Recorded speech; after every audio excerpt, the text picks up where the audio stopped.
Hola, buenas tardes a todos. Isra, buenas tardes. Qué bueno que se unieron, compañeros. Vamos a dar inicio a la sesión de hoy, que vamos a darle continuidad a lo que venimos comentando de los textos de Eva y Luz. Y en esta ocasión vamos a comentar el capítulo 4, La tiranía de la intimidad, del libro de la salvación del alma moderna.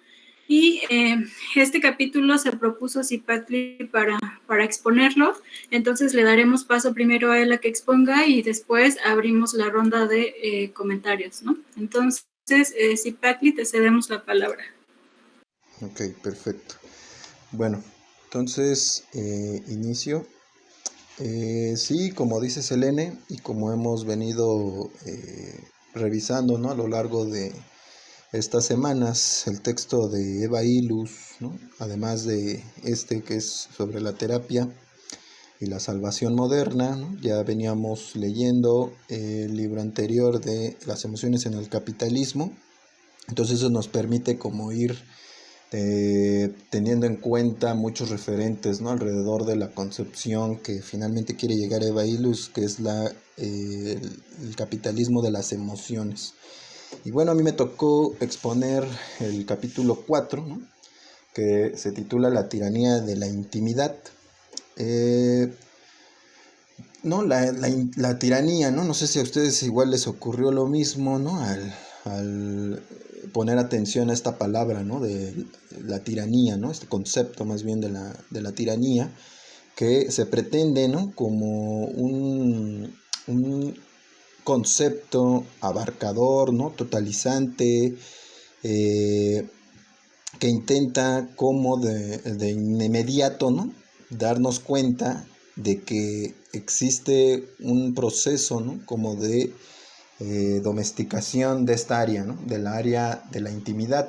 Y por intimidad pues se vincula todo este conglomerado de situaciones que vinculan lo doméstico, las relaciones interpersonales, en fin, ¿no?, una serie como de situaciones y de rangos como micro, ¿no?, de la vida íntima de las personas.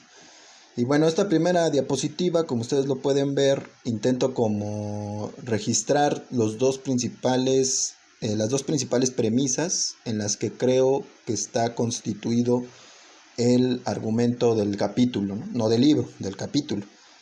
El primero, ¿no?, tiene que ver con un planteamiento de Eva Ilus que hace un paralelismo muy interesante con respecto a cómo el discurso terapéutico, ¿no?, toda esta glosa terapéutica, el lenguaje terapéutico, que habla de un yo, que habla un yo que se libera, que habla un yo que se cura, que se sana, que ve por sí mismo, tiene mucha similitud con el discurso que por la época, ¿no?, de la segunda ola del feminismo, ¿no?, 1940, 1960, 50 y 60, tiene mucha vinculación porque el discurso feminista de esa época encuentra Ilus que también hacía alusión a la emancipación de la mujer y en sus términos terminaba como abarcando un lenguaje parecido al terapéutico.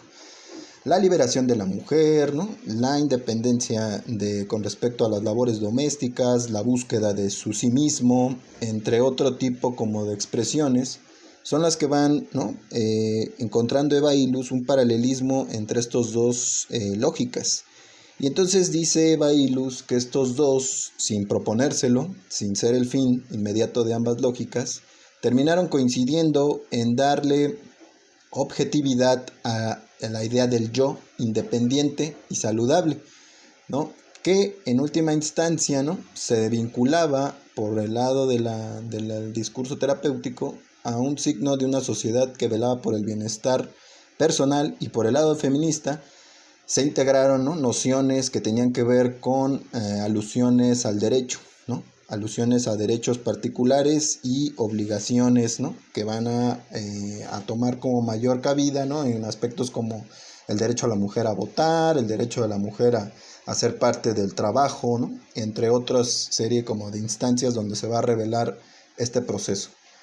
Y segundo, ¿no?, este argumento lo va a ir desglosando Y la segunda premisa, ¿no?, general del artículo es que dice Eva Illouz, ¿no?, la conjunción de ambos discursos, ¿no?, que además tuvieron una gran difusión por parte del Estado y también a partir de los medios masivos, ¿no?, que se empezaron a vender literatura, libros, ¿no?, talleres, instituciones, ¿no?, vinculadas con estos discursos tanto del lado de la terapia como del lado de la mujer, fueron gestando, ¿no?, una cada vez mayor enarbolación, de la singularidad individual, que se congregó con otros antecedentes históricos, ¿no?, como el de la píldora anticonceptiva, la revolución sexual de los 60 y lo que les mencionaba, ¿no?, la instauración de clínicas especializadas en afectaciones mentales, ¿no?, que, como en otros textos,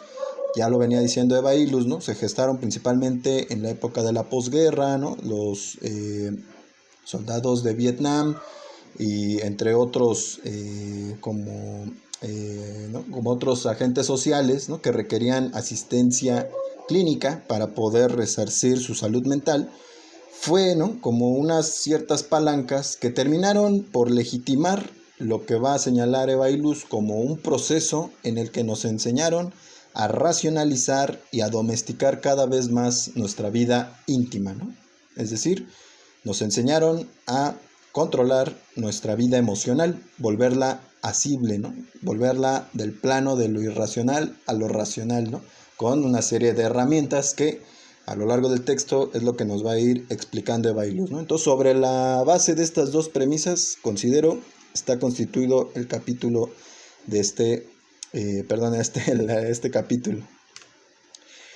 Y bueno, no vamos a empezar a desdoblar un poco el primer argumento, que tiene que ver en qué finalmente era lo que terminan coincidiendo, ¿no?, la perspectiva feminista de la segunda ola, repito, y la terapia psicológica de autoayuda. Porque si bien, dice Eva Illouz, ¿no?, el feminismo le tiraba al psicoanálisis, ¿no?, decía, es que ellos, ¿no?, pretenden individualizar y despolitizar problemas que son estructurales, ¿no?, pero a la vez, ¿no?, en esa crítica, y también decían, ¿no?, le criticaban al Freud esencialista, ¿no?, de la cuestión de los géneros. Entonces criticaban cuestiones que tenían que ver con la psicología, ¿no? Pero, decía Eva Illouz, en la práctica ambos, dice, coincidían en el punto de dar relevancia al yo emancipado, a esta idea actual, ¿no?, del yo que es libre de buscar su propio destino. Pero en el caso del feminismo hablaba específicamente de la liberación de la mujer, y ahí coincidía con el discurso terapéutico en un nicho o una institución en común, que era la estructura familiar y principalmente en la organización del matrimonio del siglo XIX. ¿En qué lo criticaban, ¿no? Como dice Eva Illouz, ¿no?, el matrimonio del siglo XIX se caracterizaba porque los sujetos, ¿no?, carecían de responsabilidades individuales y más bien correspondían sus roles al cumplimiento de normas ya institucionalizadas. Es decir, la mayoría de lo que hoy sabemos, ¿no?, que era la vinculación entre lo doméstico y la mujer, la cuestión de la productividad y el trabajo es para los hombres, entre otra serie de cualidades que caracterizaban, ¿no?, el tipo de matrimonios que se hacían en esa época. Y entonces el discurso terapéutico va a cuestionar la forma en que estaba organizada la familia en el siglo XIX, por buscar, ¿no?, en lugar de ser una vinculación en términos tradicionales, buscaban, ¿no?, más bien alusiones a la individualidad personal, es decir, a la realización personal. Y en ese punto coincidía con el discurso feminista de la segunda ola, dice Eva Illouz, porque ahí también les proponía a las nuevas configuraciones matrimoniales de las mujeres del siglo XX, pues que se relacionaran con o hicieran la búsqueda de pareja, no ya haciendo alusión a aspectos tradicionales, sino más bien aquellas mismas concientizaran y pensaran si no querían estar casadas, es decir, su rol ya no dependía del cumplimiento de ciertos mandatos. Otro punto que cuestionaban de la familia es que los dos, ¿no?, el discurso terapéutico y el feminista, coinciden en que La familia es el principal socializador de nuestra identidad. ¿Por qué? Porque tiene una influencia directa en nuestra socialización primaria, es decir, en la infancia. Por ello, ¿no? Los dos cuestionan de que los arquetipos, la cuestión de los mandatos de género, los aprendemos en la socialización primaria, con nuestra familia. Entonces los dos van a criticar ese punto, ¿no? Por ello después vamos a ver, ¿no?, que siempre el discurso terapéutico tiene que regresar a analizar la infancia como procesos en los que no se cumplieron, ¿no?, ciertos mandatos, no se hicieron ciertas reglas de comportamiento, papá no nos enseñó tal cosa, mamá estuvo ausente y eso afectó nuestra psique, etcétera, ¿no? Otro punto que van a cuestionar pues, es el de la sexualidad. En el caso del discurso terapéutico va a ser una alusión a que, ¿no?, la sexualidad vinculada con los años 60, ¿no?, como ustedes recordarán, está vinculada a esta idea de la emancipación. Y en el caso de la mujer se pensó como que, ¿no?, el zafarse de solo tener relaciones en el ámbito matrimonial, ¿no?, eso se tenía que acabar y ahora había una liberación, ¿no? Podían las mujeres desempeñar o ejercer su libertad sexual sin estar casadas.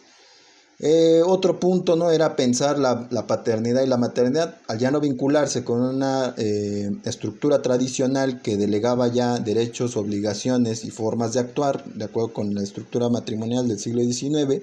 La matrimonio moderno nos lleva a pensarnos si quiero ser o no quiero ser padre, o si quiero o no quiero ser, ¿no?, ejercer la maternidad, ¿no? Estos dichos muy actuales de ¿no?, la maternidad será deseada o no será, vienen de estos ¿no?, principios del siglo XX. Y aquí está el punto, ¿no?, también que menciona Eva Illouz, que en el siglo XIX la mayoría de los relatos sobre matrimonios vinculaban conceptos o adjetivos que tenían que ver con la reciprocidad, al interior de la familia, el hacer sacrificio por los demás y el delegar regalos. Ese lenguaje en los matrimonios modernos va a ser sustituido, porque como el yo va a buscar su propia libertad, ahora se modifica ese lenguaje a través de voy a buscar mis necesidades, soy consciente de mis limitaciones y mi de origen y hago un constante ejercicio reflexivo sobre lo que fue mi pasado y lo que quiero que sea el futuro, ¿no? Todo esto desembocó, va a decir Eva Illouz, en que el sujeto, al verse desprotegido ya de estos lazos tradicionales, ¿no?, del siglo XIX, lo va a responsabilizar de su bienestar, de sus éxitos, de sus fracasos, así como de su identidad, porque ya no estar vinculado a la comunidad y ya no tener vínculos obligatorios, ¿no?, que respondan con las estructuras, el sujeto va a tener que hacerse cargo de sí mismo, ¿no? Esta situación va a desembocar en una mayor emergencia de emociones como el de la angustia y la incertidumbre, que lo llevan a pensar, ¿no?, al sujeto en, cuál es el camino efectivo para ser exitoso y ser sano, a quién me debo de referenciar para, ¿no?, ser una persona con una identidad auténtica, entre otro tipo de experiencias, ¿no?, cómo se logra un matrimonio en unión, ¿no?, con otra persona, ya no vinculada a aspectos tradicionales del siglo XIX, entre otra serie de incertidumbres. Y dice Eva Illouz, esa grieta abierta por el contexto lo fomentaron demasiado, ¿no?, estas dos lógicas, el terapéutico y el feminista. Entonces, una vez, ¿no?, augurada la instancia de incertidumbres por parte de estos dos discursos, pues ¿quién va a venir a ocupar ese espacio para darle respuestas al sujeto, ¿no?, angustiado y en estado de incertidumbre? Pues el discurso terapéutico, que a diferencia de otras épocas, y esto es lo interesante, que ya no se basa, ¿no?, en lo que le va a decir la iglesia, lo que le va a decir los mitos, se lo va a decir la ciencia, porque el discurso terapéutico está pensado como un discurso científico, porque está producido por psicólogos, psicoanalistas, sexólogos, entre otros agentes sociales. Esa es la gran diferencia, que el discurso que se propone la terapia y el discurso terapéutico se posiciona como un discurso científico, ¿no? Y más adelante voy a poner un ejemplo de un terapeuta que es muy solicitado en los programas y ustedes pueden ver ahí cómo su glosa, él es doctor en psicología, Walter Rizzo se llama, ¿no? Tiene toda su glosa que ocupa para explicar y responder preguntas que le hacen en el programa, va cargado de aspectos neurocientíficos, se acerca a la antropología, declara argumentos desde la historia, es decir, hace una mezcolanza ahí, ¿no? Que posiciona su argumento como científico, no a partir de sus creencias, supuestamente, ni religioso, ni cualquier otra fuente de certidumbre, ¿no? Esa es la potencia del discurso terapéutico, ¿no? Que se posiciona como un discurso actual y científico. Con respecto al segundo punto, ¿no? Que hablaba yo de las premisas del argumento central de Eva Illouz, déjenme ver si ahí está, que tenía que ver con finalmente cómo se produjo, ¿no? Este proceso de disciplinamiento y racionalización de la vida íntima. Dice Eva Illouz, este se logró a partir de una serie de modificaciones que fueron disciplinando al yo hacia un modelo, ¿no? O un patrón de estructuración de las relaciones íntimas. El primero de ellos, ¿no? Va a decir, el primer procedimiento que va a inaugurar el discurso terapéutico es la racionalidad comunicativa. ¿A qué se refiere este concepto? Dice Eva Illouz que las emociones y los problemas en pareja o en general interpersonales se comunican, se vuelven verbo. Si uno no es capaz de verbalizar cómo se siente, cómo está, qué es lo que quiere, qué es lo que desea, qué es lo que no le gusta, entonces está careciendo de una de las capacidades modernas para poder modelar sus preocupaciones, sus angustias, sus incertidumbres, sus deseos. Entonces, como primer estanco que ejemplifica la racionalización de las emociones, es nuestra capacidad de hablar libremente ¿no? de nuestros estados emocionales. Y eso, dice, ¿no? Lo logró una fuerte carga cultura popular, ¿no? Veíamos que en los diarios, en las películas, en la televisión, ya era más normal hablar de la cuestión emocional, de los estados afectivos. Entonces eso fue normalizando el hecho de lograr comunicar nuestros estados afectivos. Con lo cual, ¿no? Esa es una de las primeras variantes, ¿no? Ahora se vale hablar de nuestras emociones, ¿no? Se pueden verbalizar. La segunda tiene que ver con la racionalidad valorativa. Esta, dice Eva Illouz, se corresponde a la capacidad que vamos a tener de poder ser concretos con los fines de nuestras acciones emocionales. ¿Qué quiere decir esto? Que esto nos va a permitir, ¿no? Hacernos un autoconocimiento más formal de hacia dónde nos dirigimos con tales acciones. Es decir, vienen preguntas del tipo, ¿no? En cuestionarios, esto se materializa, ¿no? La racionalización valorativa se materializa en los cuestionarios evaluativos. Es decir, cuando nos preguntan, ¿eres fiel o eres infiel? ¿Eres celoso o no eres celoso, ¿no? Este tipo de expresiones encierran, dice Eva Illouz, una valoración sobre nosotros mismos que nos hace pensarnos, ¿no? En nuestra supuesta identidad, ¿no? Un mayor conocimiento de nosotros mismos. Siempre estamos valorando, bien o mal, nuestras acciones. Tercero, está la racionalidad cognitiva, que está muy vinculada a la valorativa. Pero, en cambio, en la racionalidad cognitiva, dice Eva Illouz que intentamos, a través de conceptos, volver más comprensible la realidad, volverla más clara. Y esto se materializa en los manuales en los que se le pide a las mujeres que identifique, ¿no? sus patrones de conducta, para que a partir de ¿no? De sus patrones descubra las causas ocultas. Regresamos al punto que les mencionaba con respecto a revisar nuestras infancias. Se va volviendo más natural yendo a buscar en nuestras infancias dónde estaba, ¿no? esta causa oculta de por qué soy, ¿no? enojón, de por qué soy llorón, etcétera, ¿no? Tenemos que regresar y hacer esta auscultación cognitiva, ¿no? Cuarto, otro elemento que ejemplifica el proceso de disciplinamiento es el de la cuantificación de las emociones. Este es muy claro, ¿no? Es el proceso por el cual vamos volviendo cuantitativas nuestros estados emocionales, con lo cual entra ahí, dice ella, ¿no? Un concepto que es derivado de la estadística y que lo empleamos mucho, ¿no? En nuestras conversaciones populares, que es, ¿no? Debemos de llevar a cabo relaciones equilibradas. ¿Esto qué quiere decir, no?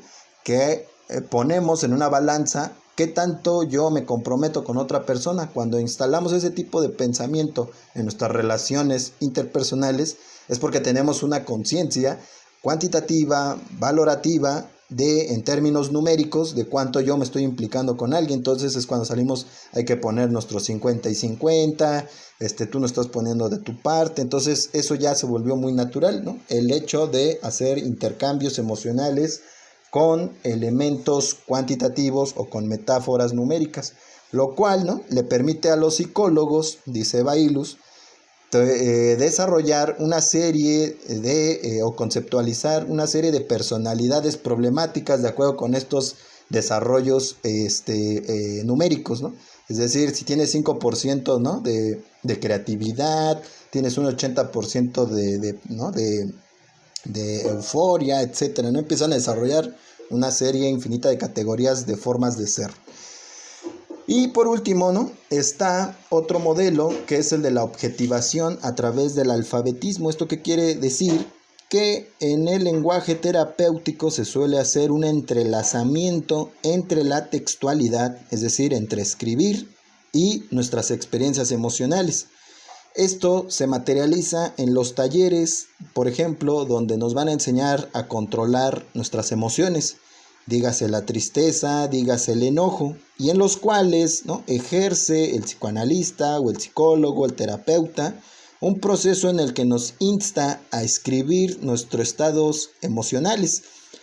¿Cuál es, dice ella, la lógica de hacer esto, de escribir nuestros estados emocionales? Bueno, pues que escribir nos distancia, ¿no?, entre nuestras experiencias en las que sentimos esas emociones y nuestra conciencia alrededor de estas emociones, es decir, podemos pensarlas. Cuando leemos un texto, ¿no?, nos distanciamos, no estamos viviendo la vivencia, la estamos leyendo de lo que fue. Entonces esto, dice Baillus, ¿no?, genera la conciencia de que podemos transformarlas para que en el futuro no volvamos a replicarlas, ¿no? Es decir, yo identifico en qué momentos, ella ponía por ejemplo ahí los casos, ¿no?, de cuando la mujer se enojaba con el marido, ¿no?, que le decía que dejaba la cocina sucia, entonces ella se enojaba mucho en terapia y lo escribió y dijo, ok, voy a ser más, ¿no?, comprensiva, voy a intentar no enojarme tanto. Y entonces esto es lo que permite, según los psicoterapeutas, ¿no?, el hecho de objetivizar a través de la escritura nuestros estados emocionales, nos deslinda de las emociones experimentadas, ¿no? Y estos 5 puntos, ¿no?, que revelan el proceso de disciplinamiento de las emociones, desembocan en lo que dice Baillus, ¿no?, es lo que se ha pensado y lo que aún se piensa con respecto a las emociones. Es decir, se piensa las emociones como objetos que están encerrados en el yo y los cuales pueden ser manipulados o modificados a partir de un trabajo terapéutico, ¿no? Con todas estas herramientas que les he dicho, ese es el fin al que ha desembocado el proceso de disciplinamiento, a un proceso en el que nos lleva a imaginar que las emociones son una propiedad individual, ¿no?, que están a espera de ser activadas, ¿no? Y finalmente, ¿no?, ya como conclusión, para que abramos la conversación, dice Baillus, ¿no?, dice, y bueno, ¿no?, llegando al punto final, ¿qué consecuencias ha traído este proceso de racionalización, ¿no?, que ha llevado a un enfriamiento de la pasión? Y ahí es muy interesante porque cita a Anthony Giddens, ¿no? Como ustedes recordarán, Anthony Giddens, ¿no?, sociólogo inglés, tiene un libro que se llama Sobre la intimidad, ¿no?, el proceso de transformación de la sexualidad y las sociedades modernas. Y Giddens, dice Baillus, terminó replicando el credo psicoanalista. Es decir, Giddens dice, una sociedad con mayores niveles de intimidad equivale a una sociedad más igualitaria en la que hombres y mujeres, ¿no?, deciden sus futuros, sus decisiones y con quienes quieren relacionarse. Entonces dice Eva Illouz, ¿no?, termina replicando el discurso Giddens del credo psicoanalítico, de la desarrollo, ¿no?, personal. Entonces, dice Eva Illouz, no nos sirve la serie de consecuencias que desmantela Giddens en su libro. En cambio, Eva Illouz, ¿no?, hace una propuesta de cuáles son principalmente, ¿no?, las consecuencias, y ella se acerca a Simmel, a Georg Simmel, y dice, Simmel desarrolló una propuesta, ¿no?, alrededor de la alienación, que parece muy conveniente traerla a colación de lo que está ocurriendo en las relaciones íntimas. Simmel piensa, dice Illouz, que las sociedades modernas van cada vez ejerciendo un empobrecimiento de la vida personal, porque ya no hay relación entre el estado de producir símbolos o producir cultura con el fin de saciar, ¿no?, las necesidades del hombre. Es decir, tiene un texto Simmel, ¿no?, que se llama La tragedia de la cultura, y la tragedia de la cultura es que finalmente, dice Simmel, ni el dinero ni la religión, ¿no?, ha logrado hacer feliz al hombre. El hombre se acerca a la cultura, ¿no?, desarrolla todo el mecanismo de las sociedades modernas, ¿no?, tecnología, etcétera, y tampoco finalmente lo termina haciendo feliz, porque lo deja, ¿no?, una vez terminada su obra, lo deja otra vez en un estado de insatisfacción perpetua. Entonces, Eva Illouz, esa reflexión me sirve para proponer qué es lo que ocurre actualmente con este proceso de racionalización de nuestras relaciones interpersonales. Y el hecho está en que no es, ¿no?, el distanciamiento de las personas actualmente no se da por una cuestión de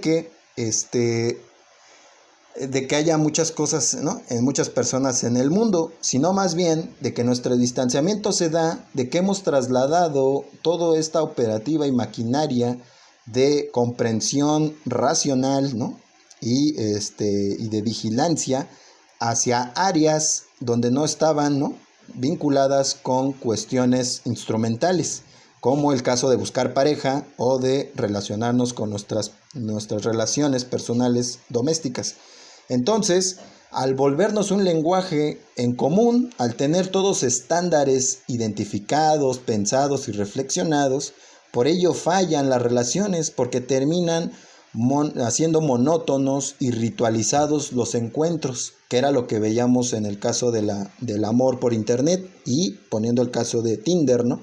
¿Por qué Tinder, ¿no?, la aplicación de citas, falla si es tan precisa con el serie de mecanismos que cada uno busca, ¿no? Nos pregunta cómo nos gustan, qué nos gusta, cómo somos, ¿no? Nos hace que nos describamos y que encontramos personas afines a los gustos que según decimos que queremos, y cuando no empezamos a tener nuestros encuentros con las otras personas, llegamos a un aburrimiento. ¿Por qué? Porque se vuelve monótono y ritualizado las mismas preguntas.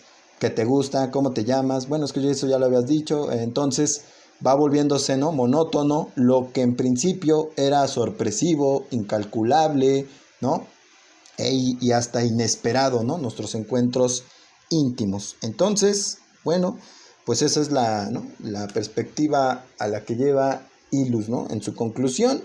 Esta rama de la psicología, ¿no?, pero al mismo tiempo no se puede decir que el producto sea como ¿cómo decirlo?, el feminismo que surgió en el siglo XX, pero tampoco es como el psicoanálisis originario, ¿no? Y a pesar de las críticas a Freud, que lo agarraron ahí como costal teórico y de demás cosas, pues en realidad pues la observación que yo hago pues es tanto el feminismo, las ramas que hay, como el psicoanálisis, pues son como más complejos, ¿no? Pero lo que nos describe Illouz es que en los años 70 hubo corrientes que se pusieron de moda y que formaron ahí un algo, ¿no? Y establecieron una alianza en función de que eran unos serie de conocimientos pues muy pragmáticos, ¿no? Que ya no discutían tanto como en el plano de, pues yo sí lo veo así como del barroquismo, del psicoanálisis y términos tan complejos, sino de, pues aplica esto en tu vida, en tus relaciones de pareja, porque algo está pasando que tiene que ver con la dimensión psicológica, ¿no? Y en parte, pues lo paradójico que dice Ilus, aunque se odiaban a muerte ciertas ramas de estos dos campos, terminan ayudándose, ¿no? Yo creo que la parte también como positiva es que en cierto modo no lo deja tan en claro, pero yo también lo interpreto así de Ilus, que creo que se dejó de culpabilizar tanto a las mujeres, ¿no? De los problemas que había en la familia. Creo que como si vemos algo positivo que los señales, varias citas que pone, que en los años 40 todavía se decía que, lo que decían ahorita, ¿no? Mi marido está violento, pues es culpa de, pues de la mujer, ¿no? Que no hiciste bien algo, ¿no? No cocinaste bien algo, etcétera, ¿no? Y por otra parte, pues el psicoanálisis tuvo que, o la psicología, el producto que se formó ya después, tuvo que ser más consciente de que no podía achacar, eh, pues no sé, orígenes muy simples, ¿no? Al comportamiento humano, ¿no? Y pues, bueno, lo que quiero comentar eso, ¿no? De que pues hay procesos que parecen paradójicos y el luz nos demuestra que pues de todo ello sale un producto que todavía no sabemos hacia dónde va. Y creo que verlo también esta parte, como ella lo hace histórica, creo que pues nos hace ver de dónde han surgido pues todos los bestsellers actuales, ¿no? Que creo que siguen un poco la misma senda que nos está describiendo Iluz, ¿no? Por ejemplo, yo cuando, pues igual ignoro muchas cosas de psicología, pero cuando a conocer ciertos libros, me sorprendía mucho saber que como que a veces no había una frontera clara entre los libros bestseller y libros así como que más duros, ¿no? De Freud, ¿no? Y creo que este pequeño texto, este capítulo de Velus como que trata de ver por qué, ¿no? Por qué hubo esa alianza también de la psicología. Yo creo que también una rama del feminismo hoy por hoy que se ha aliado ya con, pues, con formas muy mediáticas, ¿no? De darse a conocer, ¿no? Porque al final de cuentas sirven a propósitos, pues, muy pragmáticos, ¿no? Sí, yo creo que ahí hay como bastantes puntos, ¿no? Por esto que dices del feminismo, ciertas ramas. Yo he leído algunas críticas que ha hecho, por ejemplo, Mariluz Esteban al feminismo, pero en el sentido de que actualmente, ¿no? Como nuevas ramas del feminismo, se han como vinculado más como una forma de consumo, ¿no? Y esto indudablemente pues tiene consecuencias entre el activismo, dice ella, como más genuino, que apela como a verdaderamente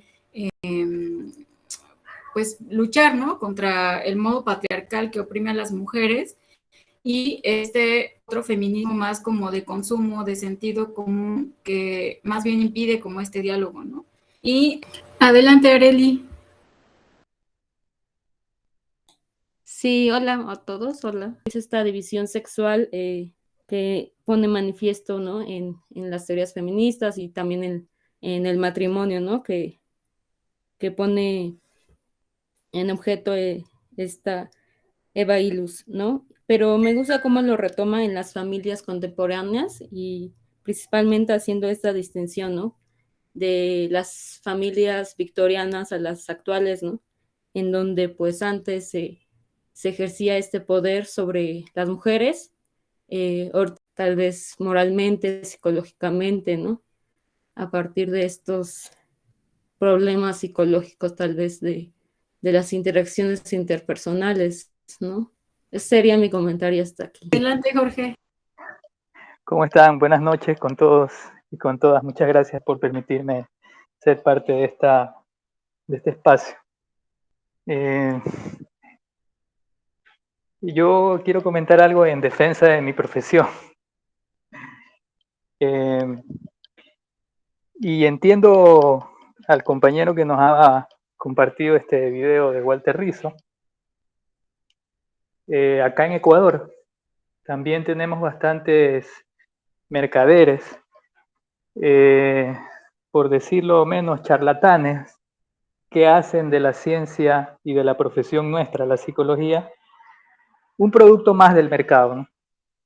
Entonces, entiendo perfectamente lo que pudiera estar sintiendo frente a estas declaraciones pseudo-psicológicas de este personaje, ¿no?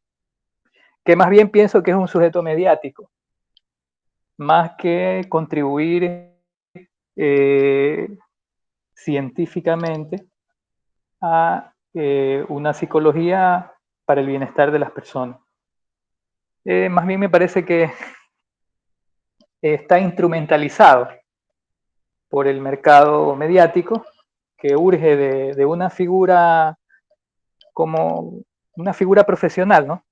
Que dé este tipo de orientaciones.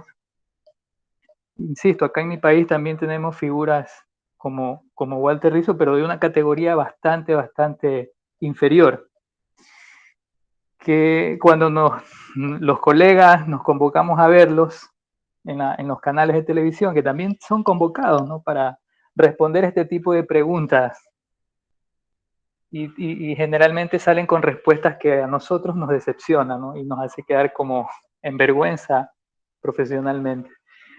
Así que, dicho esto, por un lado le pido al compañero que no se prejuicie con la profesión y con la terapia psicológica, no se prejuicie por este tipo de personajes. Hay en todo el mundo, ¿no? Y eso puede hacernos desvirtuar de lo que implica una terapia psicológica, de lo que implica el hacer la psicología desde el punto de vista profesional y científico. Entonces, por un lado. Por otro lado, quería comentar sobre la exposición. Me parece que los aparatos que están ocultos en este proyecto de instrumentalizar, por un lado, la terapia psicológica, y por otro lado, hacer mercado de esa terapia psicológica, no es la propia psicología. Diría yo que no es el propio psicoanálisis, o como se ha hablado de Freud, más que todo. No creo que Freud construye teóricamente su teoría y su terapia para ser utilizada de la forma en que se ha utilizado los continuadores del psicoanálisis, los profesionales del psicoanálisis. Pienso que detrás de ello está siendo la ciencia instrumentalizada por un aparato de mercado que necesita instrumentalizarlo, necesita convertir la terapia, es decir, las confesiones íntimas de las personas, en mercancías de consumo, digamos, para ser socializadas, para ser, insisto, comercializadas, para ofertarles en ese sentido también una respuesta a esos problemas que van depositando en los terapeutas las personas que acuden a ellos. Entonces, yo creería que, sin el ánimo de hacer confrontación entre la psicología, que en algún momento también lo dije, Eva Lewis se refiere a una corriente psicológica que es el psicoanálisis. Yo creo que no hace crítica a la psicología como ciencia, sino a la corriente psicoanalista. Pero más allá de hacer o pretender tener esa pretensión de hacer un distanciamiento entre la sociología y la psicología, yo creo que el proyecto que está oculto, que vale la pena también verlo en la mesa, es el proyecto capitalista, el proyecto de instrumentalizar las relaciones humanas, los valores, la ética, para convertirlos luego en mercancías. Y bueno, los operadores de la ciencia, los psicólogos, algunos se prestan para esta instrumentalización y hacen ver de la psicología como una cosa comercial, una cosa que puede causar animadversión, ¿no? Entonces, creería yo que el deseo de socializar las cosas íntimas por el lado de la ciencia no le pertenece a la psicología, sino a un proyecto de la propia ciencia. Desde el auge de las ciencias sociales, incluso hoy en día las academias, estamos montados en lo que se llama el capitalismo cognitivo, que es producir conocimiento y venderlo, ponerlo en la vista, ponerlo en un mercado de consumo, ¿no? Y en ese sentido puede desvirtuarse todo lo que se produzca en la academia, todo lo que se produzca de forma científica, se puede desvirtuar cuando entra en ese sistema mercantil, donde incluso investigadores se convierten en mercaderes del conocimiento, en un ejercicio de compra y venta de artículos, de tesis, etc. Y entonces se desvirtúa todo, pero no es por la propia ciencia en sí misma, sino por un proyecto oculto, insisto, que instrumentaliza este tipo de prácticas, no solo íntimas, como hace alusión Eva Luis, de la terapia, sino también de tipo académico. Por ejemplo, hoy por hoy es muy común socializar el rendimiento académico de los países. Entonces, la práctica académica en la escuela, hay una suerte de burocratizar todo lo que se hace en la clase, ¿no? De documentarlo para que luego esto sea socializado, forme parte de un sistema estadístico que sea visible para todos, ¿no? Eso es parte de la actividad científica, pero sobre eso hay quienes se aprovechan de estos datos, de este tipo de información para hacer mercado, para transformar esa información que puede ser valiosa para la propia terapia psicológica, para el propio rendimiento académico, como el ejemplo que les digo, y se convierte en un objeto de mercancía susceptible a comprar y vender. Las redes sociales hacen su parte con la información que se encuentra en los repositorios académicos, en los sitios web donde los profesionales de la psicología depositan información, insisto, para asuntos académicos, asuntos de discusión teórica, en fin, las redes sociales y otras tales utilizan estos espacios para hacer uso de esa información e instrumentalizar y, en consecuencia, crear una percepción de que es la propia ciencia la que instrumentaliza este tipo de intimidades, con eso no caemos en cuenta que no es la propia ciencia, no es la propia terapia, sino que es este sistema de mercado que está en todos lados buscando nuevas formas de mercantilizar las relaciones humanas. Entonces, yo quería hacer ese pequeño comentario para un poco ver si quitamos el estigma de la psicología, ¿no? Dejo claro que Eva Luis se refiere al psicoanálisis, no a la psicología, porque el psicoanálisis no es la psicología, es una corriente de la psicología.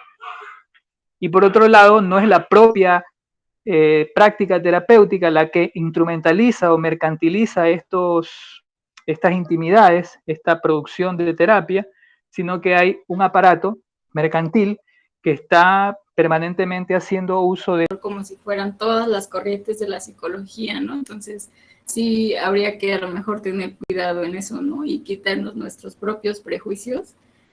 Pero sí, definitivamente creo que aquí siempre va a haber un diálogo fructífero contigo, ¿no? Respecto a este tema.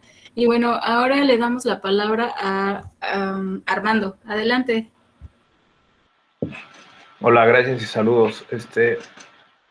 Primero disculpen porque no había podido estar conectado bien, participando y todo, y estaba muy ocupado. No había, ni siquiera esta lectura tampoco la pude leer así, digamos, estudiar así críticamente, ¿no?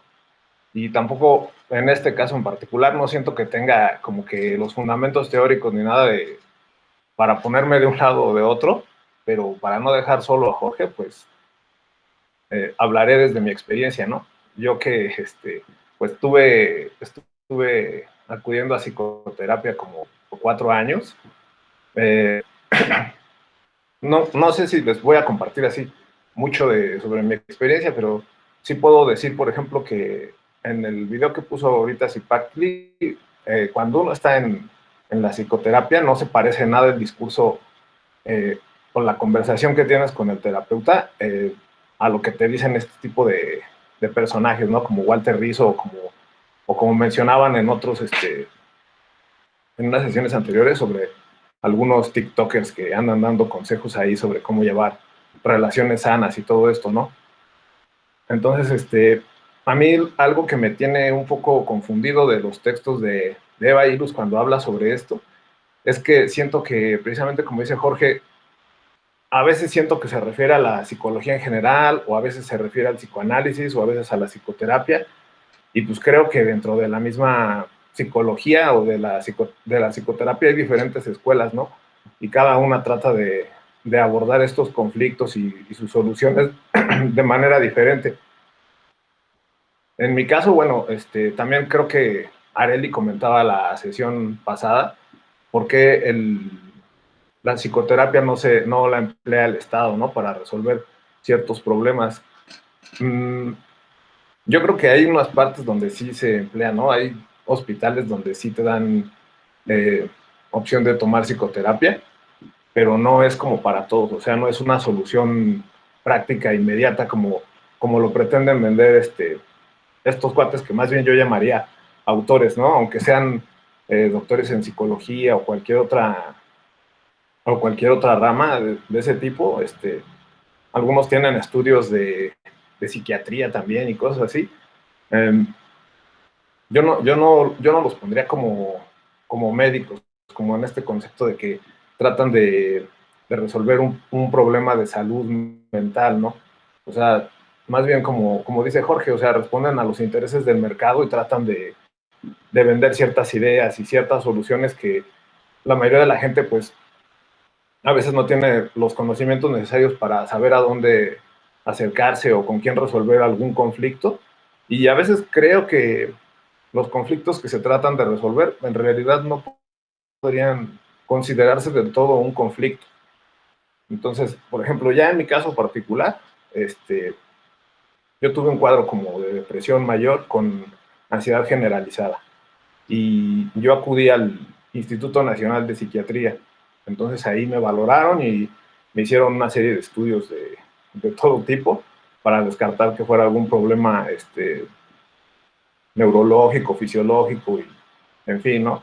Entonces ya después pasé con un psiquiatra que también me valoró, me hizo, me pusieron a bueno, estuve yendo así a consultas cada mes, y estaba medicado y todo esto, y como era multidisciplinario, pues también te ponen nutriólogos, y me dieron la opción de acudir a la psicoterapia. Y cuando fui al área de psicoterapia, ahí habían, creo que 3 psicoterapeutas, y entraba el grupo de como de 10 o 15 personas, cada quien daba brevemente su historia, porque estaba ahí todo, y ellos, dependiendo qué era lo que tenías, te decían, pues tú vas a ir con él o con él o con él. O sea, eran 3 diferentes psicoterapeutas y te asignaban a uno de ellos. Y ya después de esa parte, pues te daban las sesiones, y como no eran sesiones que, o sea, no te buscaban exprimir dinero, pues, no eran sesiones que fueran a fuerzas, no sé, una vez a la semana, 2. O sea, según lo que me explicaron a mí, es que te daban, creo que 10 sesiones máximo, y después te tenían que dar una pausa de unos meses, y luego si querías podías entrar a otro ciclo de otras 10 terapias o 15, no me acuerdo exactamente el número. Y luego me dieron también la posibilidad de ingresar a un grupo a psicoterapia de grupo dirigida especialmente a jóvenes adultos. En esa época yo tenía como 22 años, creo. Entonces, pues en todos los grupos en los que participé de psicoterapia, pues, no sé, creo que yo era el único hombre. O sea, habían quizás 10 mujeres y yo era el único hombre, y de repente entraba uno y salía. O sea, los hombres no eran tan constantes como las mujeres, excepto, bueno, yo sí estuve todo el tiempo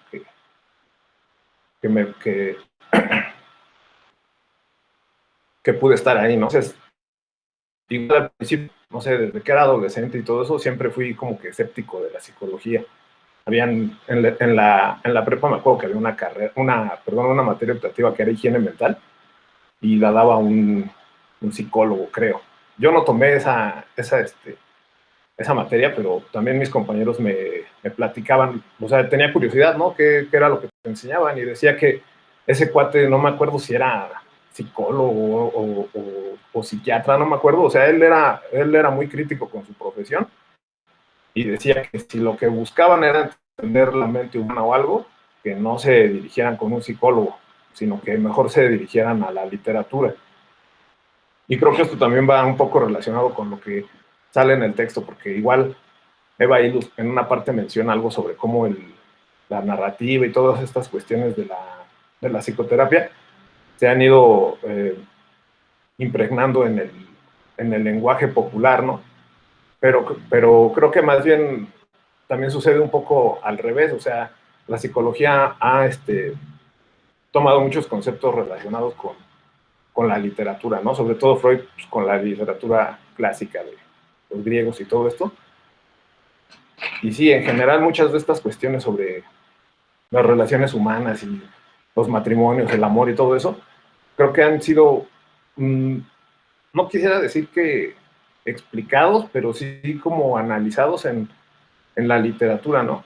Entonces, no sé, a final de cuentas mi punto es que la psicoterapia no, desde mi experiencia, no es como la forma de resolver así los grandes conflictos.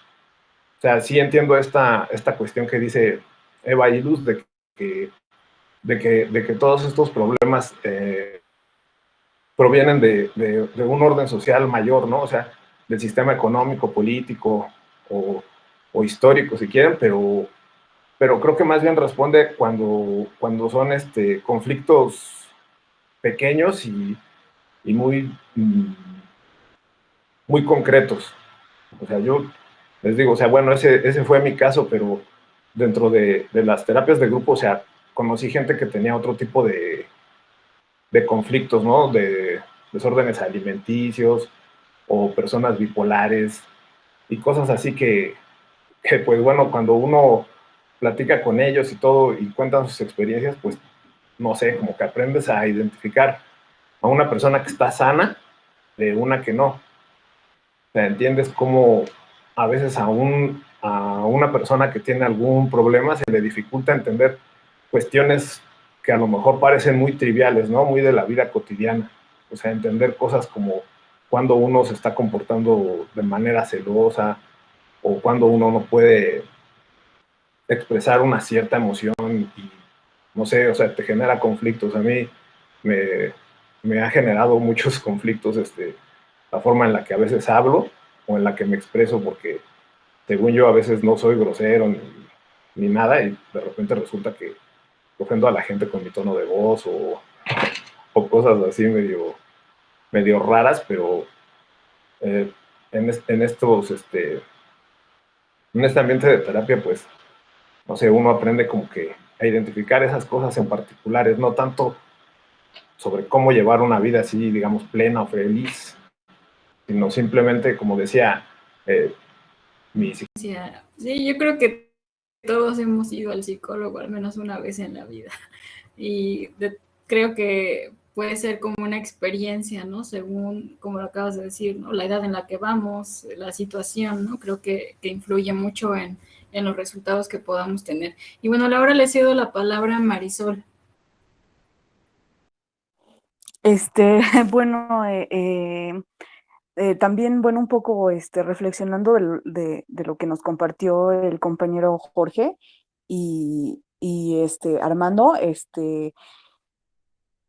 bueno, que tratan como que, bueno, no sé, quiero pensar que tratan un poco como de defender su posición en cuestión del psicoanálisis, Pero bueno, también considero que, por ejemplo, y de hecho también lo dice la autora, que estamos viviendo en la actualidad o en la modernidad, pues estamos viviendo como que un capitalismo emocional. O sea, y también considero que como que todo, o sea, todo, o en la actualidad, todo se pretende capitalizar. O sea, así sea la cosa más extraña, pues siempre se trata de capitalizar, y creo que también es una razón por la que el capitalismo pues ha como que enraizado mucho. Y obviamente, pues sí, en el cuestión del capitalismo emocional, pues también han sido actores claves, pues los psicoanalistas y pues el trabajo psicológico, porque pues ha modificado pues muchas acciones, ¿no? En la actualidad, pues sí son como que los propulsores de que se lleve a cabo este capitalismo emocional. Y bueno, ese sería mi punto de vista, y mi otro punto de vista en cuestión del video es que la verdad es que sí está súper trillado. Para empezar, por lo que noto es que esta actriz, no sé cómo se llama, pero habla en un lenguaje como muy femenino.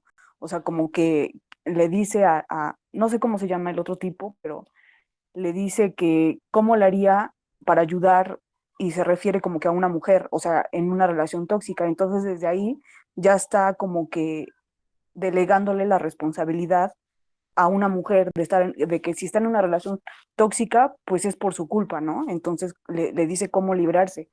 Y luego también no sé cómo se llame, Walter Rius o no, bueno, no sé la verdad, pero también habla él de las relaciones de poder, y pues obviamente sí considero que está súper mal, porque pues para empezar, cuando hablas de poder, pues, o sea, das a entender que una persona va a estar por encima de la otra, ¿no?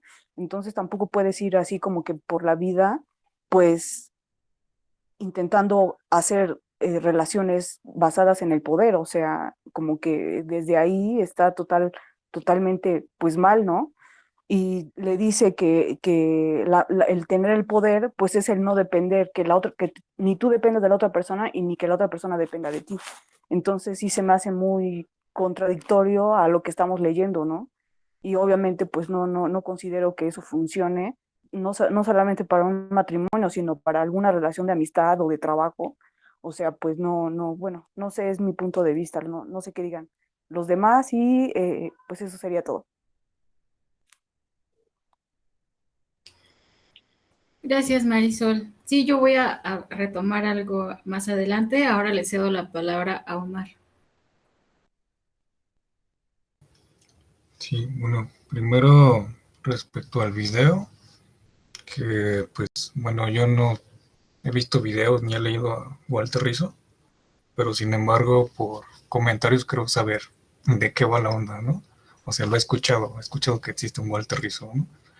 Y a lo mejor se me hace como dentro de lo que yo sí he visto, creo que es argentino, a Jorge Bucay, que viendo el video, pues no, bueno, es predecible que pues este tipo de personajes que se sienten gurús de la psicología, pues a final de cuentas puedes ver sus videos, pero no te van a recomendar ir a terapia, sino más bien compra mi libro, ¿no?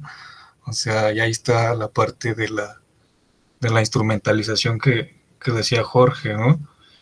Que hay toda una cadena de complicidades mediáticas, más que científicas, obviamente, que respaldan este tipo de... No sé, yo tengo la polémica de si decir que son pseudoconocimientos o conocimientos porque, no sé, igual también hay perspectivas, quien sí lo puede tomar que sí le sirve, ¿no? Ese tipo de reflexiones, y hay quien puede decir que, pues que no, que es pseudociencia, ¿no? O sea, ahí como que dependería, poniéndome muy bordio, pues del hábitus, ¿no? De las condiciones cognitivas y sociales de cada quien, ¿no? Porque he encontrado muchas personas que por reflexión propia han pensado cosas muy complejas sobre su vida también leyendo este tipo de autores, ¿no? Pero lo interesante es pues ver su propio proceso reflexivo, ¿no? Es como que, no sé, eso me pone como en pensar muchas cosas por una parte sí existe esta instrumentalización, pero pues también habría que ver pues el espacio de recepción, ¿no? De este tipo de gurús, de obras, ¿no? Ahora quien sí logre reflexionar más allá, quien sí sea se comporte nada más como un fan, ¿no? Y bueno, también sobre lo que comentaba Jorge, me hizo un poquito de ruido, porque pues sí, exactamente lo que señala o más o menos va criticando a Bailos, pues no es el corpus científico, ¿no? Pues de la psicología, ¿no? Sino una cierta rama. Pero bueno, también, si hablamos del psicoanálisis específicamente, pues si vemos su historia, yo creo que es como una de las ramas que más se ha bifurcado, ¿no? No pasaron ni siquiera 10 años de que se fundó el psicoanálisis y uno de sus primeros discípulos de Freud dijo, voy a hacer mi propio psicoanálisis, ¿no? No me acuerdo cómo se llama, pero se apellida Adler. Y luego también Jung se separó y luego también una autora que se llama Lu Andrea Salomé dijo, voy a hacer mi propio psicoanálisis de la mujer. Y también por ahí la siguió su hija de Sigmund Freud, Ana Freud. Entonces es como toda una escuela, si lo vemos de la parte científica, sí es como toda una escuelota con ramas y cosas que te la pasarías un rato estudiando, ¿no? Y también de las otras ramas de la psicología. Lo importante que creo que pone énfasis y luz, pues no es tanto como hacer no parte tanto de una visión ingenua de la psicología, de hecho, ¿no? Sino más bien de cómo se hizo una génesis en cierta época de los 60, 70, en que hay que tener como claro esas coordenadas históricas, ¿no? Porque hay que imaginar esos años tan normalización, ¿no? Por ejemplo, todo lo que nos contó Armando también, yo creo que en los años 70 no se tenía la misma concepción de me siento depresivo, voy a terapia, no voy a recibir como lo mismo que se hace ahora, ¿no? Se pensaba como en otras cosas, ¿no? Y por eso creo que lo que Iluz demuestra es que a pesar de que se quería hacer ciencia de ciertos experimentos de psicología, también en esos años hubo un campo de recepción que lo tomó más como, vamos a difundir esta investigación, y hubo un campo de recepción que lo convirtió como en, esta es la psicología, ¿no? Y de ahí surgió, pues, como si se hubiera metido un embudo y salió algo raro, ¿no? Que se convirtió, pues, como en toda la instrumentalización que conocemos ahora, ¿no? Yo creo que tampoco hay que perder esas coordenadas históricas, ¿no? Y también, pues, comentando que, pues, también siendo autocríticos de la sociología, porque yo también he encontrado libros de introducción a la sociología en los años 60, 70, y decía, pues hay sectores de la población que no se pueden analizar, ¿no? Y decían así tal cual con esos términos, ¿no? Pues los idiotas y los que tienen mongolismo, ¿no? Y obviamente también de eso ahorita como sociólogo, y no, pues esto no representa la sociología, ¿no? Pero pues también los prejuicios de esa época, pues no, digamos, también estaban mezclados ahí con la ciencia, ¿no? Y yo creo que también esta parte pues de moralidad social que se ha mezclado con la ciencia, yo creo que sí vale la pena analizarla, y creo que es parte de lo que hace Iluz, ¿no? Y bueno, también tu comentario que me hizo recordarlo, el video, es como también en la lectura de Iluz insiste mucho cómo se han fragmentado o objetivado las emociones, como si se pudieran desprender de tu mismo proceso, ¿no? O sea, hay poner la anécdota de que discute una pareja y le dice, pues es que no eres tú, es tu emoción específica la que me molesta, ¿no? Y también es como el cuestionamiento, ¿qué tanto se puede separar eso de, pues, en cierto modo de lo que eres, ¿no? De tus efectos positivos o negativos, pero pues la tarea es allí, investigarlos, creo.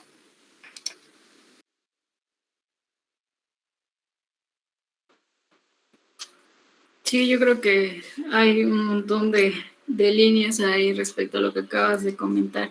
Y bueno, lo que yo quería rescatar era parte de lo que venía mencionando Marisol acerca como de las implicaciones de género, pensando como en estos dos momentos que marca Eva Iluz antes de la institucionalización de la segunda ola del feminismo, que apela más como a esta libertad de las mujeres, ¿no? En términos sexuales, ¿no?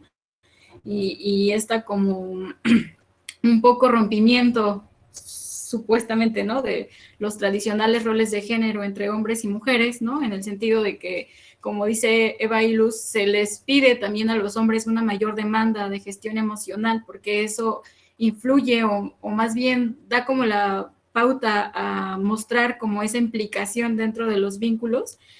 Y quedé pensando en esto, o sea, en el sentido de que cómo coincide también esta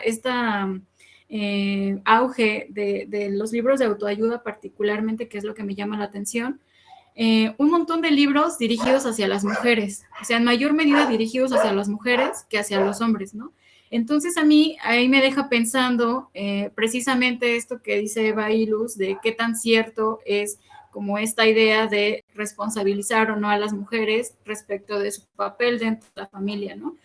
Y lo menciono porque entre otros textos que he leído, como les mencionaba el de Mariluz Esteban o la propia Silvia Federici, han hecho bastantes reflexiones interesantes al respecto, sobre todo porque lo emocional ahora es parte de estas dimensiones privadas, pero también públicas, y entonces lo emocional se vuelve como una eje articulador dentro de las funciones de la mujer, en el sentido de que las mujeres crían a sujetos emocionalmente activos, emocionalmente sanos para reproducirse, ¿no? En el ámbito del trabajo, ¿no? Y esto obviamente pues sirve al sistema, ¿no? Entonces yo pensaba precisamente estos libros, qué tanto, ¿no? Contribuyen de verdad a esta libertad de las mujeres, o por el contrario, sigue reforzando como estos estereotipos de la mujer emocional, de la mujer depresiva, ¿no? Que particularmente recae en ella la responsabilidad de tener que gestionar estas emociones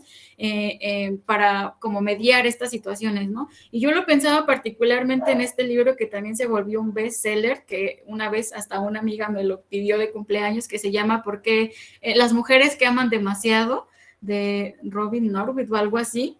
Y es que precisamente ahí entran como estos conflictos, ¿no? Que también ya lo mencionaba en algún punto Eva Iluz, de amar demasiado, no amar demasiado, ¿no? Los conflictos particularmente en términos de la intimidad o de las relaciones íntimas, precisamente es que contribuyen, ¿no? A construir estos modos de subjetividad femenino, ¿no? Precisamente porque conducen a individualizar, a responsabilizar, ¿no? En términos de estas consecuencias afectivas o emocionales a las mujeres, ¿no? Entonces, como esto me queda como de duda, ¿no? Entonces, ¿qué tan cierto es romper como estos discursos de género que atribuyen ciertas cualidades a lo femenino y a lo masculino, ¿no? Y como lo mencionaba, pensando en que toda esta literatura particularmente va dirigida a las mujeres, ¿no? Consejos para llevar una relación menos tóxica con tu marido, o algo así lo había visto, ¿no? 5 consejos para tener una vida, incluso para las mujeres que no se consideran buenas madres, ¿no? Cómo llevar una buena gestión emocional con tus hijos, cómo no sé qué, ¿no? Entonces, ese tipo de literatura a mí me lleva como a cuestionarme estas ideas, ¿no? De cómo lo emocional, y particularmente a partir de este consumo de masas, qué tan realmente contribuye a ir desdibujando estas relaciones asimétricas al interior del hogar, ¿no? Entonces, pues yo dejo ahí como esa duda que a mí me surge a partir de esto, ¿no? Y bueno, ahora le doy la palabra a Diana. Adelante, Diana. Gracias, buenas noches a todos. Bueno, mi reflexión la voy a comenzar a partir de el video y la discusión que se dio hace un momento acerca de cómo se posicionaron cada uno, ¿no?, de los participantes. Puedo entender desde dónde se hace como la crítica que hace Zipacli, pero en especial como la mercantilización terapéutica. Sin embargo, creo que Eva Iluz nos diría que analicemos, y que ahí está justo el objeto de estudio, ¿no? Como decir, viéndola más que posicionarnos, sino entender que justo eso es lo que nosotros queremos analizar. Todos los discursos, el auge que tienen estos discursos, y también desde dónde surge, ¿no? O sea, ¿por qué es como tan tan sonado ahorita que hablemos de relaciones tóxicas o de, tal vez porque vienen de, o sea, son como problemas muy particulares y muy individualizados, pero que a su vez nos hacen una reflexión acerca de problemas sociales mucho más grandes, como la violencia de género o otro tipo de temáticas, ¿no? Considero que este capítulo el título es muy significativo a partir de que analicemos o veamos la palabra tiranía desde un sentido político como un abuso de poder que se ve reflejado en distintas esferas, ¿no? Pero que viene de una estructura capitalista y patriarcal, perdón. No sé, creo que más bien ahí dejo yo mi aportación, ¿no? Como que veamos también este capítulo como un capítulo que nos puede llevar hacia una metodología bastante profunda y que vaya por todos los campos que podemos analizar desde los discursos terapéuticos actuales. Listo.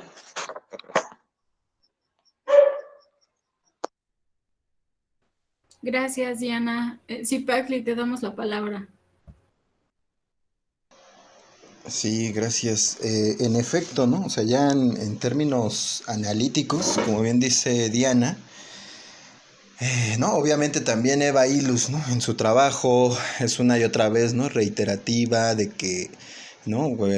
Sobre todo retomando el capítulo que leímos, ¿no? La sesión anterior con respecto a la introducción que dice, ¿no? Ya Foucault dijo que la psicología, ¿no? O el psicoanálisis, ¿no? Es otra modalidad a través de la cual se ejerce un control sobre el individuo que lo hace, ¿no? Funcional a la estructura del sistema. Dice, ya también los psicólogos desde la perspectiva comunitarista han dicho, ¿no? Que la psicología y la terapia conduce a una hiperindividualización, nos vuelve más narcisista, ¿no? Entre otras consideraciones, ¿no? De coerción. Y ella en efecto, ¿no? Dice, ya no se trata de que mi estudio, ¿no? sea una réplica de esas críticas, ¿no? Mi estudio más bien es demostrar, ¿no? el proceso histórico, ¿no? que se entretejió para dar vida, existencia, legitimidad a lo que hoy, como bien dijo Armando, y como otros también han comentado, ¿no? que hemos tenido experiencias con psicólogos o en terapia, funciona. Es decir, Eva Ilus, ¿no? ella misma está aceptando que pues hay ¿no? Individuos a los que les ha funcionado el discurso terapéutico. Sea leyendo a Walter, ¿no? a Walter Rizzo, sea Bucay, sea yendo con el psicoanalista que no publica, ¿no? etcétera, funciona. Hay personas a las que les funciona. Y ella dice, ¿no? A mí lo que me interesa, ¿no? es primero identificar ese proceso histórico que llevó a la legitimación de este artefacto cultural. Segundo, ¿no? me interesa saber por qué hay gente a la que sí le funciona, y ahí es donde viene esta cuestión que también ya hemos comentado, que el capitalismo emocional levantó una nueva barrera con respecto a sujetos, ¿no? que han pasado por una autoanálisis, ¿no? en terapia, son mayormente, ¿no? de la clase media, dice Eva Ilus, relegando a la parte popular, ¿no? a las clases más bajas, a una experiencia, ¿no? caótica con respecto a estos lenguajes que hoy ya tenemos, ¿no? como también decía muy bien Omar, retomando el caso que ella misma nos pone con respecto a la pareja que con un alto grado, ¿no? de capital cultural y empleando cada uno, ¿no? las técnicas, la estructura, la matriz con la cual trabaja la terapia, pueden resolver sus problemas, a diferencia de quienes siguen basándose, ¿no? en el modelo del siglo XIX, ¿no? que en el incumplimiento de roles y actividades dentro de ciertas instituciones, dígase al interior de la familia o en el matrimonio, ¿no? La mujer que no obedece, ¿no? Siguen habiendo golpizas, sigue habiendo, ¿no? Etcétera, ¿no? Infinidad ahí de problemas que se encuentran vinculados con ese modelo cultural del siglo XIX, ¿no? Entonces, por ese lado, ¿no? Y por ello yo decía, ¿no? Que en el caso, ¿no? Y ella, la propia Eva Illouz, ¿no? En el texto anterior también dice lo mismo. Dice, ¿no? A mí una de las críticas que me han hecho con respecto a mi estudio es que parece que mezclo todo, ¿no? Que hablo de la psicología especializada, ¿no? Científica, y que la relaciono con la psicología pop, con la psicología de los programas de televisión, de las revistas de autoayuda, etcétera.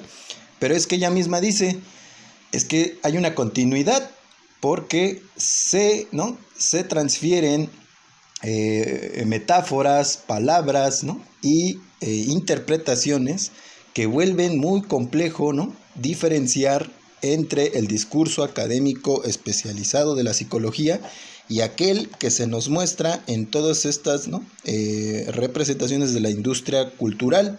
Por eso ella misma, ¿no? Va a intentar demostrar que hay más bien continuidades entre estos dos, porque yo les digo, Walter Rizzo es doctor en psicología, y Walter Rizzo no dice, ¿no? Que sus textos, obviamente, ¿no? Son ¿no? De divulgación, ¿no? De entretener, son trabajos, ¿no? Él los piensa como científicos y con una metodología, ¿no? Y con un lenguaje que, como lo pudieron ver en este cortito del video, vuelve muy complejo, ¿no?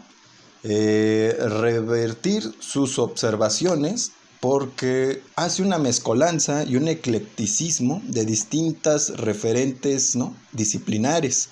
Porque eso del poder, ¿no? Inmediatamente nos lleva a los analistas, ¿no? De Foucault, luego eso que dice de la conciencia, nos lleva, eso lo dijo Sartre, luego mete, ¿no? Mecanismos así que tienen que ver con estudios psicológicos de la conducta. Entonces su discurso se vuelve, ¿no? Complejo de atajar, ¿no? A nivel conversación, que vuelve difícil de separar, ¿no? Y es ahí donde viene el análisis de por qué a la gente sí le ayuda este artefacto cultural. Y es ahí donde Eva Illouz ha intentado dar luz, ¿no? Que pues distingue, ¿no? La cuestión de la dinámica familiar, ya no como subsumida, como decía, ¿no? Bourdieu, a los parámetros de la estructura superior, y más bien en la familia se delegan dones y principios, ¿no? De que tienen que ver con el estatus, con el amor, etcétera, que no tienen relación con el Estado, etcétera, ¿no? Hay una derivación que ya hemos hablado. Entonces, ese punto, ¿no? Era lo que quería como añadir, que no tenía que ver con este actual contexto en el que nos encontramos, y que no se trata, ¿no? O sea, efectivamente, como decía Diana, de decir, ¿no? Que pues es basura, ¿no? Que yo lo dije, ¿no? En términos personales, que sí, a mí me molesta, ¿no? El tipo de referencias que hacen estos autores y que no acepto, ¿no? Pero eso lo digo como Miguel, ciudadano, ¿no? O como el analista social con el análisis, ¿no? Teórico de fondo. Entonces, pues bueno, eso es lo que quería agregar, ¿no? Gracias, Ipaqui. Adelante, Omar. Sí, igual como dando un poquito de justicia temática a Illouz, porque ya le dimos mucho cuerda a lo psicoanalítico y a la psicología. Pues también quería comentar del otro corpus del que habla, ¿no? De las ramas del feminismo, que, bueno, de entrada como científicos sociales, siempre está el prejuicio cuando uno va con las compañeras feministas y, pues, ¿tú por qué opinas, no? Yo siempre la justificación que hago, pues yo analizo la sociedad y las problemáticas de las mujeres, pues también le deberían preocupar al científica social, ¿no? Pero bueno, independientemente de que se tome bien o mal mis comentarios sobre feminismo, pues yo considero que también en ese corpus, sobre todo el feminismo más que la psicología, me atrevería a decir, tiene el potencial de darle como ese toque, pues tropicalizado, ¿no? Al análisis, ¿no? O sea, todo esto de lo que nos habla Illouz, yo me pongo a pensar, bueno, en el contexto latinoamericano, ¿qué pasaría, no? Y yo como que ubico muchas reflexiones del feminismo ahí, ¿no? O sea, varias compañeras que me dicen que en cierto modo el feminismo, pues sí, en cierto modo sí tiene que ser aliado de la psicología, ¿no? Y del conocimiento que aporta, ¿no? O sea, deja tú los contextos en que se presentan los fenómenos de que habla Luz, ¿no? De relaciones de pareja y eso, ¿no? Sino aquí en estos contextos que nosotros conocemos de, pues, de auténtica violencia en el noviazgo, que creo que en las cifras en Latinoamérica están preocupantes, la verdad. Y creo que ahí se demuestra que en cierto modo sí, la construcción histórica de estos conocimientos sí les permite ser aliados y que como objetivo político del feminismo es muy, muy necesario, la verdad. O sea, también he visto, pues en días recientes, pues estos varios tweets, ¿no? Pues, de estos diálogos feministas, etcétera, en que pues dices, pues, ¿qué haces, no? Tú no simplemente puedes explicar a nivel teórico, ¿no? Cuando ves casos de, pues, de violencia muy fea en, pues, en la periferia o en ciudades grandes, o incluso, pues, es algo que no respeta clases sociales, ¿no? También clases sociales altas se sufren ahí ciertas violencias de género, estigmas, etcétera, ¿no? Y pues nada, ¿no? Yo creo que sí, también en esta parte hay que darle un poquito de, pues, de mérito a la reflexividad que están ejerciendo históricamente y hoy por hoy, pues las compañeras feministas primordialmente. Adelante, Arely. Sí, nada más para cerrar ya, pues recuperando un poco lo que dice Omar sobre las teorías feministas, pues quiero como que realzar a esta autora, aparte de Eva Ilus, también la menciona, pues Kate Miller o también Flora Tristán, que en su libro, ¿no? En su obra La Unión Obrera, pues habla principalmente de la clase obrera, pero pues a las obreras en sí, ¿no? Que pues como parte de esta clase que ha sido como que oprimida y explotada, los obreros por la clase burguesa, pues a las obreras, a la mujer del obrero, ¿no? Flora Tristán fue una mujer creo que del siglo XIX, feminista y creo que activista también, y en donde su obra, La Unión Obrera, rescata varios postulados en donde se entiende a una mujer que no vale la pena para la sociedad francesa en el contexto en que ella habla, pero en sí para otras sociedades, ¿no? Habla sobre la emancipación de la clase obrera y de la mujer obrera, ¿no? Y propone una revolución, ¿no? En esta obra propone una revolución desde los quehaceres más profundos de la sociedad, ¿no?